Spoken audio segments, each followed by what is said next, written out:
সন্ধ্যের টিফিনে একদম সহজ উপায়ে বানিয়ে নিন এগ মোমো। এভাবে বানালে মোমো যেমন খেতে দারুণ সফট হবে, তেমন বানাতেও সময় একেবারেই কম লাগবে আর খেতেও কিন্তু অপূর্ব লাগবে। এগ মোমো বানানোর জন্য প্রথমেই ময়দা মেখে নেব। তার জন্য এক বাটি ময়দা একটা বোলের মধ্যে নিয়ে নিলাম। ওর মধ্যে পরিমাণ মতো লবণ, 2 টেবিল চামচ সাদা তেল দিয়ে ভালো করে তেল আর লবণ ময়দার সাথে মিশিয়ে নিচ্ছি। তেল লবণ ময়দার সাথে ভালোভাবে মিশিয়ে নেওয়া হয়ে গেলে অল্প অল্প জল দিয়ে ডোটা মেখে নেব।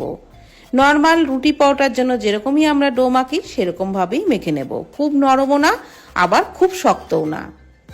আর আমি এখানে কোনো গরম জল দিয়েও কিন্তু ডোটা মাখছি না, নর্মাল জল দিয়েই ডোটা মেখে নিলাম। তারপর ওই ডোয়ের উপরে 1 চামচ মতো সাদা তেল ভালো করে মাখিয়ে ঢাকা দিয়ে 10 মিনিটের জন্য রেস্টে রাখবো। ততক্ষণে পুরটা বানিয়ে নেব। তার জন্য এখানে নিয়েছি গাজর কুচি, ক্যাপসিকাম কুচি, পেঁয়াজ কুচি আর কাঁচা লঙ্কা কুচি। সমস্ত সবজি কিন্তু একদম মিহি করে কেটে নিয়েছি। ওই সবজির মধ্যে দিয়ে দিলাম পরিমাণ মতো লবণ আর 1/2 চামচ মতো গোলমরিচ গুঁড়ো। সমস্ত কিছু ভালো করে মিশিয়ে ঢাকা দিয়ে রাখলাম। এদিকে ফ্রাইং প্যানের মধ্যে 2টো ডিম ফাটিয়ে দিলাম। সামান্য একটু লবণ দিয়ে ডিমের ভুর্জিটাকে ভেজে নিচ্ছি। আর এখানে ডিমের ভুজিয়াটাকে কিন্তু খুব বেশি লালচে করে মানে খুব কড়া করে কিন্তু ভাজা যাবে না। একটু নরম অবস্থাতেই ডিমের ভুজিয়াটাকে নামিয়ে নিতে হবে। ঠিক এরকম অবস্থায় ডিমের ভুজিয়া নামিয়ে নিতে হবে।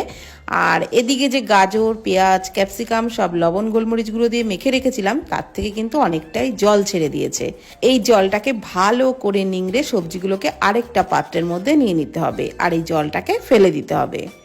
তো এদিকে যে ডিমের ভুজিয়াগুলো ভেজে নিয়েছিলাম তার মধ্যেই কিন্তু ওই জল নিংড়ে নেওয়া সবজিগুলো দিয়ে দিলাম। ওর মধ্যে দিয়ে দিলাম 1/2 চামচ গ্রেট করা আদা রসুন, অল্প ধনে পাতা কুচি, 1/2 চামচ মতো দিয়ে দিলাম সয়া সস, 1 চামচ দিয়ে দিলাম সাদা তেল। সমস্ত কিছু খুব ভালো করে মেখে নিচ্ছি। এইভাবে এগ মোমো বানালে বন্ধুরা খেতেও কিন্তু দারুণ টেস্ট হয় আর সময়ও একদমই কম লাগে। বানিয়ে দেখবেন। তো এদিকে যে ডোটা মেখে রেখেছিলাম সেটাও কিন্তু 10 মিনিট পর আবারও একটু মেখে নিলাম। তারপরের থেকে একদম ছোট ছোট করে লেচিগুলো কেটে নিচ্ছি।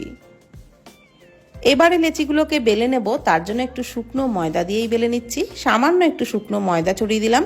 তারপর কিন্তু একেবারেই পাতলা করে বেলতে হবে। যত পাতলা করে বেলবেন ততই কিন্তু মোমো সফট হবে, খেতেও ভালো লাগবে। তবে একটু সাবধানেই বেলবেন, বেশি পাতলা করে বেলতে গিয়ে যেন ছিঁড়ে ফেটে না যায়। তো আমি কিন্তু এরকম পাতলা করেই সব লেচিগুলোকে বেলে নিয়েছি। এইবার মোমো বানিয়ে নেব।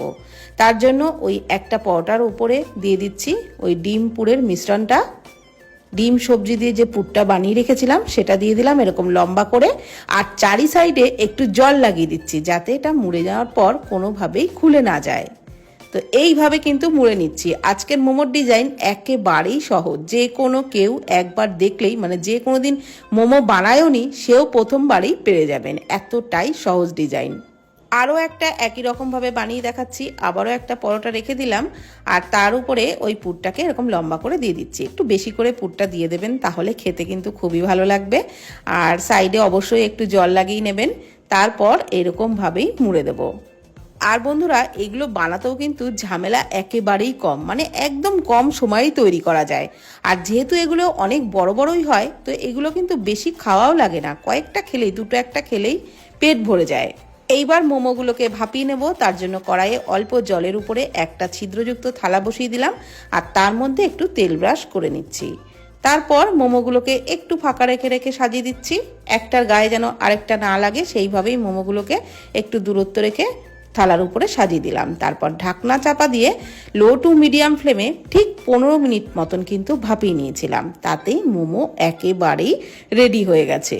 তো কতটা ট্রান্সপারেন্ট হয়েছে দেখে বুঝতেই পারছেন, তেমন দারুণ কিন্তু খেতেও টেস্ট হয়েছিল। তো সন্ধ্যের টিফিনে হোক বা বাড়িতে গেস্ট আসলে যে কোনো সময় আপনারা এইভাবে বানিয়ে নিন এগ মোমো, খেতে দারুণ লাগবে। আর ভিডিওটি ভালো লাগলে প্লিজ কমেন্ট করবেন। ধন্যবাদ।